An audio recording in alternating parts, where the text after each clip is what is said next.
اعوذ باللہ من الشیطان الرجیم، بسم اللہ الرحمن الرحیم۔ کلاس 8 مضمون اردو، اور عنوان جو ہمارا ہے، جو کل ہم نے پڑھا ہے، ہماری تاریخ، اسی کو ہم آگے لے جائیں گے۔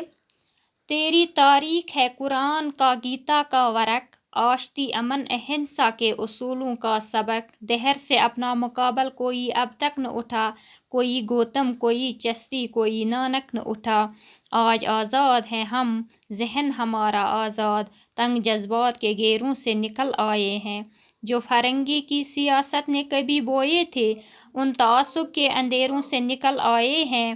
ایک ہے اپنا وطن، ایک زمین، ایک ہے ہم، ایک ہے فکر و عمل، ایک یقین، ایک ہے ہم۔ کون کہتا ہے کہ ہم ایک نہیں، ایک ہے ہم۔ ان لائنوں کی بھی میں تشریح آپ کو بتاؤں گی۔ تیری تاریخ میں گیتا، قرآن اور گیتا کی باتیں موجود ہیں۔ تمہاری تاریخ میں دوستی، امن، ظلم، زیادتی کی خلاف ورزی کے سبق چھپے ہوئے ہیں۔ اس زمانے سے آج تک اپنے مقابلے میں کوئی نہیں اٹھے، کوئی گوتم، کوئی نانک اور مہدین چستی کے جیسا پیدا نہ ہوا۔ آج ہمارا دل و ذہن برائی سے پاک ہے، ہمارے جذبات اندھیروں سے نکل کر اجالے میں آئے ہیں۔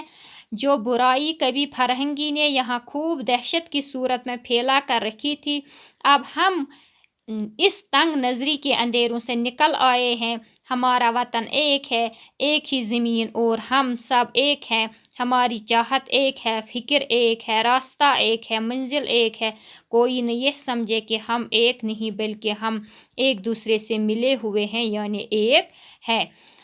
اس طرح سے یہ آپ کی جو نظم ہے، یہ میں نے پڑھی ہے اور آپ کو یہ تشریح بھی بتائی ہے۔ اب جو ہمارے سوالات ہیں، نظم کے مطابق ہندوستان میں مختلف تہوار کیسے منائے جاتے ہیں؟ نظم کے مطابق دیوالی کے دن ہر گھر میں دیے جلتے ہیں، عید کے دن لوگ ایک دوسرے کو گلے سے لگا کر عید مبارک کہتے ہیں، ہولی کے دن ایک دوسرے پر رنگ بکھیرتے ہیں۔ اجنبی ہاتھوں سے شاعری کی کیا مراد ہے؟ اجنبی ہاتھوں سے شاعر کی مراد فرنگیوں سے ہے۔ ہماری تاریخ کو کس طرح بدل دیا گیا؟ ہماری تاریخ کو پیار، محبت، وفا اور اخوت، امن، آشتی، دوستی اور اہنسا میں بدل دیا گیا۔ ہمارے ملک کی تاریخ کیا رہی ہے؟ ہمارے ملک کی تاریخ تنگ جذبات، فرنگیوں کی سیاست کے بوئے ہوئے کانٹوں، تعصب کے اندھیروں میں گھری ہوئی ہے۔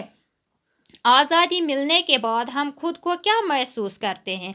آزادی ملنے کے بعد ہم خود کو آزاد، پریشانیوں کے بغیر، غیرت مند، خوش، بے فکر، آپس میں ایک اور اجالیوں میں محسوس کرتے ہیں۔ شاعر نے آخری بند میں ایکتا کی پہچان کیا بتائی ہے؟ شاعر نے آخری بند میں ایکتا کی پہچان ایک وقت، ایک زمین، ایک وطن، ایک زمین، ایک یقین، ایک فکر، ایک عمل بتائی ہے۔ اس طرح سے آپ کو یہ لیسن کمپلیٹ ہوئی ہے۔